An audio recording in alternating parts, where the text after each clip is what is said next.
Good afternoon. आज के इस प्रैक्टिकल सेशन में आप सभी का एक बार पुनः स्वागत है। इससे पहले कल आपने स्टेयरकेस वायरिंग का अभ्यास देखा था। आज मैं आपको हॉस्टल वायरिंग का अभ्यास करके दिखाऊंगा। तो आइए देखते हैं इस वायरिंग का कनेक्शन डायग्राम। तो ये इस वायरिंग का कनेक्शन डायग्राम है। इसमें ये मास्टर स्विच है और 3 टू वे स्विचों का मैंने इसमें इस्तेमाल कर रखा है। तो आइए अब देखते हैं कि इस वायरिंग को हम किस तरह से करेंगे। इस अभ्यास को करने के लिए हमें जिन औजारों की ज़रूरत पड़ेगी वह इस प्रकार हैं: cutting plier, connector screw driver, phase tester, combination plier और स्टील रूल।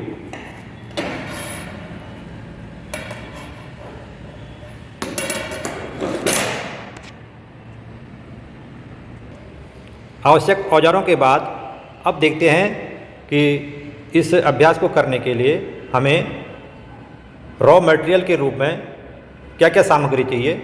इसके लिए हमें 3 बटन होल्डर की ज़रूरत पड़ेगी। 3 टू वे स्विच का इस्तेमाल हम इसमें करेंगे।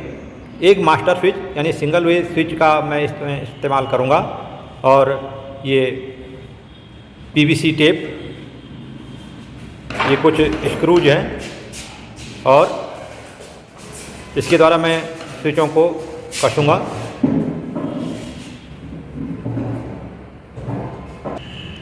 इसके अलावा कुछ वायर्स की हमें ज़रूरत पड़ेगी, ये जिससे हम कनेक्शन करेंगे। आइए अब मैं एक बार आपको इस अभ्यास का कनेक्शन डायग्राम एक बार पुनः दिखा देता हूं और उसके बाद हम इस अभ्यास को शुरू करेंगे। ये इस अभ्यास का कनेक्शन डायग्राम है हॉस्टल वायरिंग का।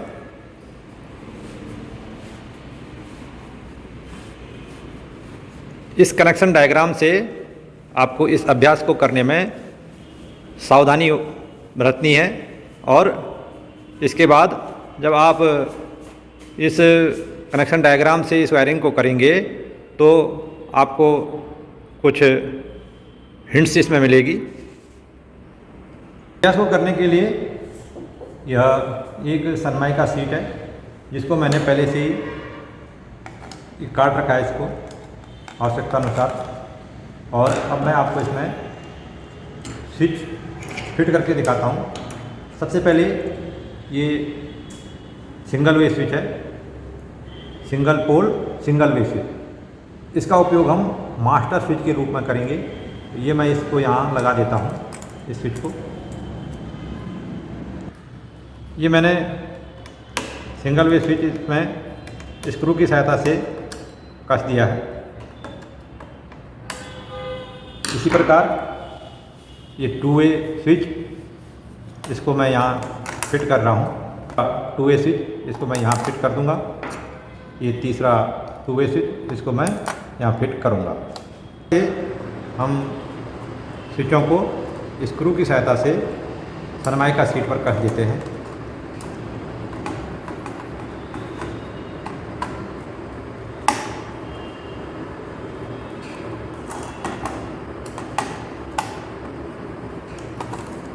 ये स्विच इसमें फिट हो गए हैं। अब मैं आपको इसके कनेक्शन करके दिखाऊंगा। जैसा कि आपने कनेक्शन डायग्राम में देखा कि ये जो फेस वायर है, जो लाइन की तार है, ये मास्टर स्विच में आ रही है। मास्टर स्विच के इनपुट पॉइंट पर एक नंबर का जो टर्मिनल है वहाँ पर आ रही है। यहाँ मैंने इसको कस दिया है। अब यहाँ से हमने एक वायर लिया और इसको मैंने कमरा नंबर 1, हम ये मान के चल रहे हैं कि यहाँ पर ये कमरा नंबर 1 का स्विच है जहाँ कोई ड्रेनेज को यह कमरा आवंटित हो रखा है। तो इसके लिए मैं ये सप्लाई यहाँ दे रहा हूँ।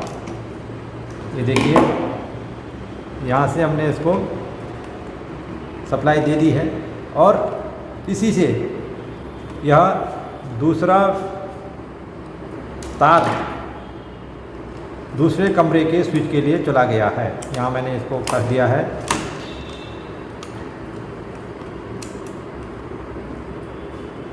इस तरह से स्क्रू ड्राइवर की सहायता से मैंने इसको कस दिया। अब ये यहाँ से लूप करके मैंने इसको कमरा नंबर 2 के स्विच के लिए पहुँचा दिया है और यहाँ पर मैं इस सप्लाई को पुनः यहाँ से और आगे ले जाऊँगा।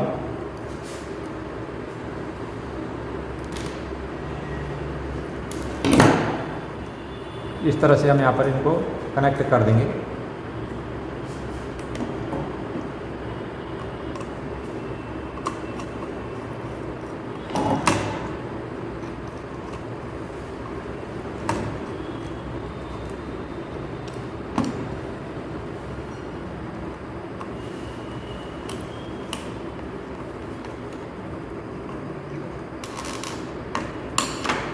और ये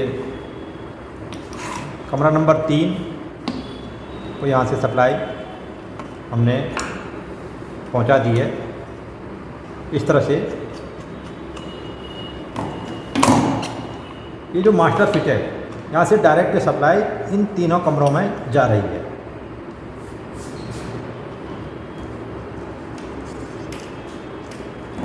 मास्टर स्विच का जो दूसरा टर्मिनल है यानी जो आउटपुट का टर्मिनल है उसके साथ मैंने ये तार यहाँ पर जोड़ दिया है। कनेक्शन डायग्राम में आप लोग देखेंगे कि इसी तरह ठीक इसी तरह कनेक्शन किए गए हैं। इस तार को मैं 2 वे स्विच के तीसरे टर्मिनल पर, इसको अगर पहला टर्मिनल माने, इसको दूसरा, इसको तीसरा, इसी तरह इस स्विच में भी पहला दूसरा तीसरा, इसमें पहला दूसरा तीसरा। तो जो मास्टर स्विच है, मास्टर स्विच की आउटपुट कमरा नंबर 1 या जो स्विच नंबर 1 है उसके टर्मिनल नंबर 3 पर पहुंचता है इस तरह से। और फिर मैंने एक तार का टुकड़ा लिया, इसको मैंने यहाँ से कटिंग प्लायर से काट दिया। इंसुलेशन उतना ही उतारना है जितना आवश्यक हो, ये ध्यान रखें।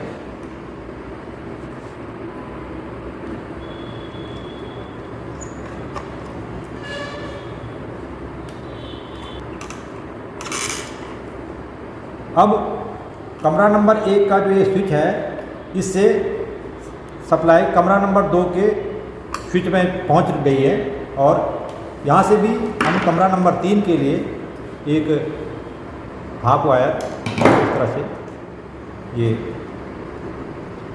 ले लेते हैं और यहाँ मैंने इसको कनेक्ट कर दिया है। ये स्क्रू ड्राइवर से मैंने इसको कस दिया है स्विच पर और अब ये सप्लाई यहाँ से कमरा नंबर 3 के 2 वे स्विच के टर्मिनल नंबर 3 तक मैं पहुँचा चुका हूँ। इसको मैंने स्क्रू ड्राइवर से यहाँ कस दिया है, तार को मजबूती के लिए इधर मोड़ दिया है। इस तरह से आप देखेंगे कि यह फेस वायर के लिए हम वायरिंग अभी कर रहे हैं यहाँ। अब आप देखेंगे कि हमारे पास यहाँ ये न्यूट्रल वायर है। इसको हम डायरेक्ट बटन होल्डर के लिए ले जाएंगे। ये बटन होल्डर है, इसको मैं अभी कनेक्शन करके आपको दिखाऊंगा। वायर यहाँ तक पहुँच चुकी है होल्डर तक।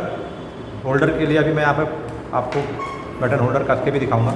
और इसी को हमने यहाँ से आगे न्यूट्रल लूप कर दिया है कमरा नंबर 2 के लिए।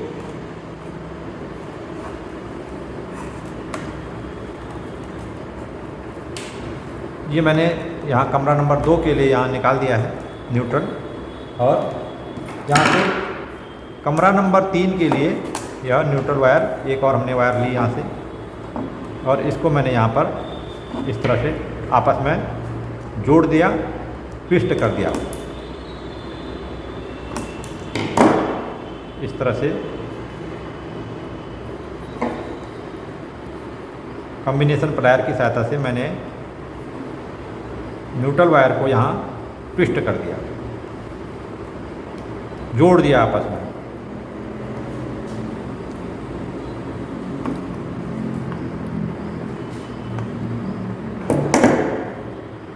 ये जो जोड़ है इसको रेड टेल जोड़ के नाम से जाना जाता है। और ये न्यूट्रल वायर मैंने कमरा नंबर 3 के लिए यहाँ पहुँचा दिए। अब हमें यह फेस वायर या इसे हम हाफ वायर भी कह सकते हैं, स्विच नंबर 1 यानी जो कमरा नंबर 1 में जो स्विच लगा हुआ है हॉस्टल वायरिंग के लिए, इससे हमने एक हाफ वायर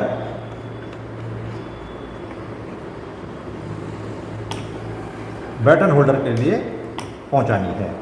और जो हाफ वायर जोड़ी जाएगी ये 2 वे स्विच के कॉमन पॉइंट से, यानी जो 2 नंबर का पॉइंट है उस पर हम इसको जोड़ेंगे।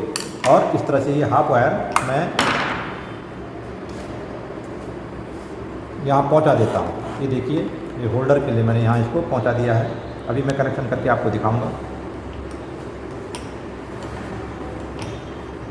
ठीक इसी तरह यह हाफ वायर कमरा नंबर 2 के इस 2 वे स्विच से इस तरह से हम ले जाएंगे। यहाँ मैंने इसके कॉमन पॉइंट पर इसको कस दिया है। और ये हाफ वायर मैं कमरा नंबर 2 के होल्डर के लिए या लैंप के लिए यहाँ इस तरह से पहुँचा देता हूँ। ठीक इसी तरह एक और हाफ वायर हमने यहाँ इस्तेमाल की और इसको मैंने यहाँ इस कमरा नंबर 3 के इस 2 वे स्विच पर इस तरह से यहाँ जोड़ दिया है, कस दिया है। ध्यान रखें कि कनेक्शन ढीले नहीं होनी चाहिए। इस तरह से मैंने यहाँ ये कमरा नंबर 3 के होल्डर के लिए पहुँचा दिया। अब आप देखेंगे कि यहाँ आपके पास ये होल्डर के लिए तार उपलब्ध हो चुके हैं। अब मैं आपको इन होल्डरों को एक एक करके यहाँ कसकर दिखाऊंगा। होल्डर के कनेक्शन करने के लिए पहले हम होल्डर को इस तरह से खोल देंगे और अब मैं यहाँ पर ही कनेक्शन करने जा रहा हूँ।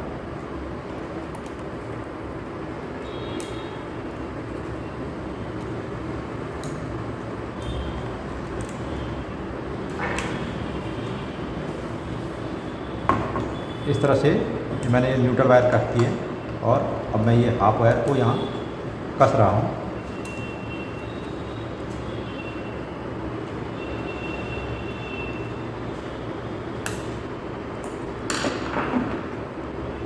वायरिंग करते समय ये ध्यान रखना है कि तारों का इंसुलेशन आवश्यकता से अधिक न उतारें और कनेक्शन टाइट कसे हुए होने चाहिए। अब मैं इसको होल्डर को यहाँ फिट कर देता हूँ। इस तरह से ये मैंने इसको फिट कर दिया है और पहले की स्थिति में ये मैं इसको इसकी कैप को यहाँ कर देता हूँ। ये देखिए, ये मैंने यहाँ रख दिया है और अब मैं इसको स्क्रू की सहायता से यहाँ कस दूँगा।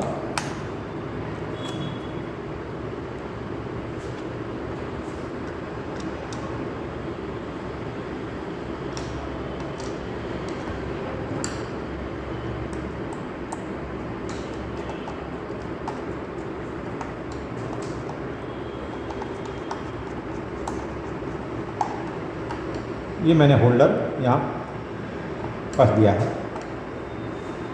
इस तरह से ये मैंने तीसरा होल्डर भी यहाँ से कनेक्शन कर दिए हैं। अब मैं इसको यहाँ सनमाइका स्विच पर कर दे रहा हूँ।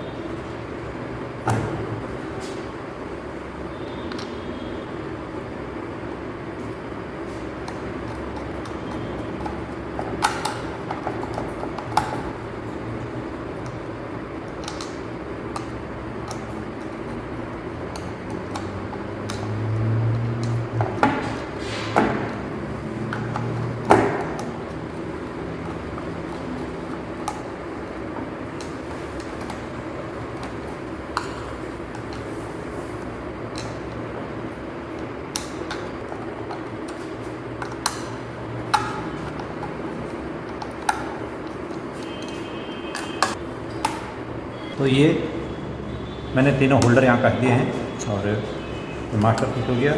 ये पहला 2 वे स्विच, दूसरा 2 वे स्विच और ये तीसरा 2 वे स्विच। अब हम देखेंगे कि यह कनेक्शन सही ढंग से कार्य कर रहा है या नहीं। इस तरह से यह हॉस्टल वायरिंग का मॉडल तैयार हो चुका है। अब हम देखते हैं कि यह प्रॉपरली कार्य कर रहा है या नहीं।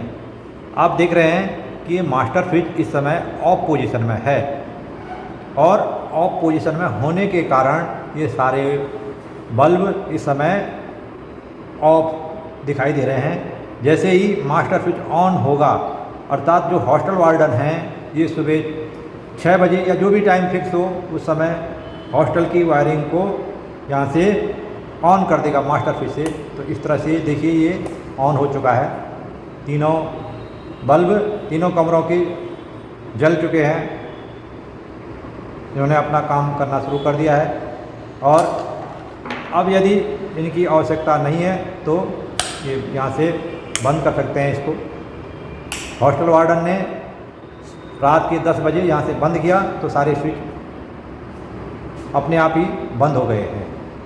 अब किसी कारणवश अगर किसी बच्चे को कोई इमरजेंसी है और रात में उसे कहीं जाना है या कोई इमरजेंसी के कारण उसका स्वास्थ्य खराब है, लाइट जलाना चाह रहा है वो, तो ऐसा नहीं है कि वो नहीं जला पाएगा। वो अपने घर अपने कमरे से ही इस स्विच से इसको ऑन करेगा तो ये बल्ब इस तरह से जल जाएगा। ऐसे ही दूसरे कमरे का जो प्रशिक्षणार्थी होगा या जो भी ट्रेनिज होगा, जो भी छात्र होगा, वो इसको ऑन करेगा तो उसके कमरे का भी ऑन हो गया और ये यहाँ से ऑन हो गया। ठीक है, लेकिन ये इमरजेंसी के लिए ही इस तरह से इस्तेमाल करना है। जनरली जो है ये मास्टर स्विच से ही ये यहाँ पर ऑन ऑफ होता है। ये देखिए जैसे मैं इसको ऑन करूँगा तो ये सारे बल्ब ऑन हो जा रहे हैं। इस स्विच में थोड़ा सा यहाँ दिक्कत है तो इसलिए यहाँ पर काम नहीं कर रहा है, रुक नहीं पा रहा है। तो आपने देखा कि हॉस्टल वायरिंग किस तरह से की जाती है और एक वायरमैन या इलेक्ट्रीशियन को ये सारी वायरिंग का ज्ञान होना ज़रूरी है।